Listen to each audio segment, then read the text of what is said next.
तो आज का हमारा टॉपिक है गैलेनिक सेल, जिसको हम वोल्टेज सेल भी कहते हैं। ठीक है, इंग्लिश में भी इसको गैलेनिक सेल और वोल्टेज सेल ही कहा जाता है। तो कल पिछली जो वीडियो था उसमें हमने पढ़ा था वैद्युत अपघटनी सेल के बारे में। तो देखिए, जो वैद्युत रासायनिक सेल होती है ये दो टाइप का होता है। एक तो वैद्युत अपघटनी सेल होता है, दूसरा गैल्वेनिक सेल होता है। यह कहने का मतलब है कि वैद्युत रासायनिक सेल की जब बात की जाती है तो वैद्युत ऊर्जा और रासायनिक ऊर्जा इसमें इन्वॉल्व होती है। तो इसको दो तरीके से यानी दो प्रकार में बांटा गया है। तो एक वैद्युत अपघटनी सेल होती है, एक गैल्वेनिक सेल या वोल्टेज सेल होती है।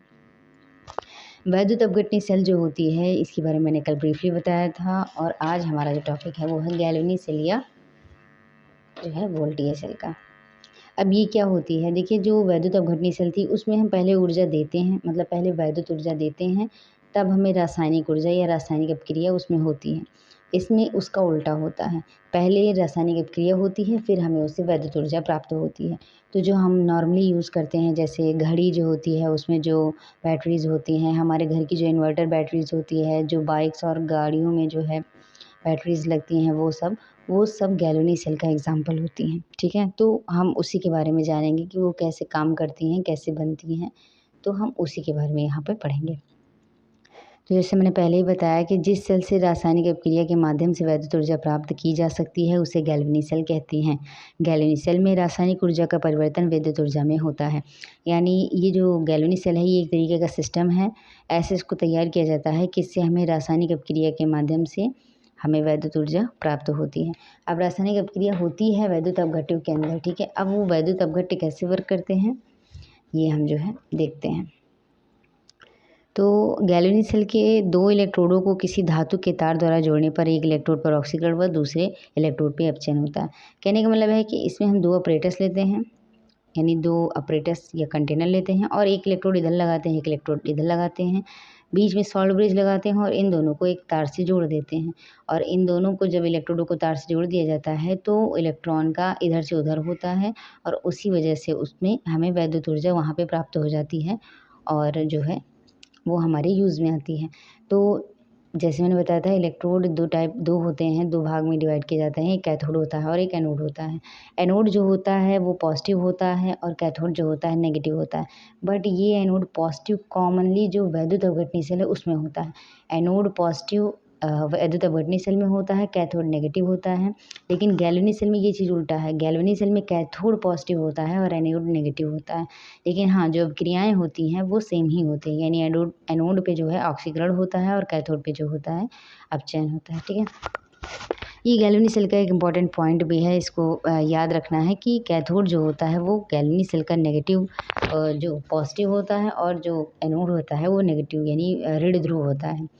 तो तथा इन अपक्रियाओं से विद्युत ऊर्जा का निर्माण होता है, यानी जो ऑक्सीकरण और अपचयन अपक्रियाएँ होती हैं, क्योंकि ऑक्सीकरण और अपचयन में ही इलेक्ट्रॉनों का और आयनों का आदान प्रदान होता है, तो उसके ज़रिए ही हमें वैद्युत ऊर्जा यहाँ मिलती है।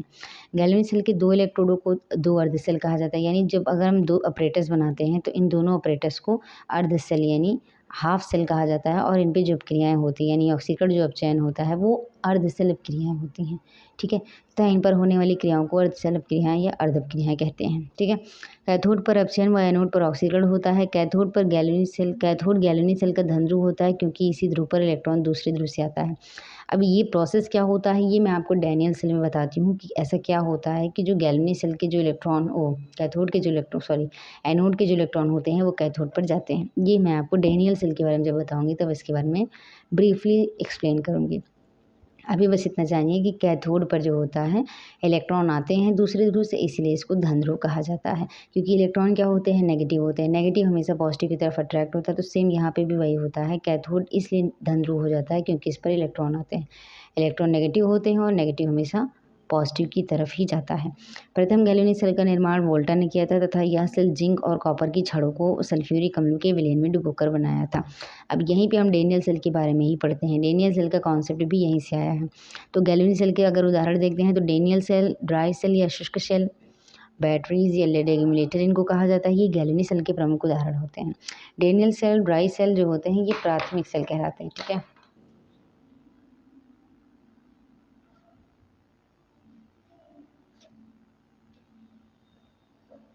डेनियल और ड्राई सेल जो होते हैं इनको प्राथमिक सेल कहा जाता है। क्यों कहा जाता है? क्योंकि इनको एक बार मतलब अगर ये एक बार यूज़ हो जाते हैं तो ये दोबारा रिचार्ज नहीं किए जा सकते हैं।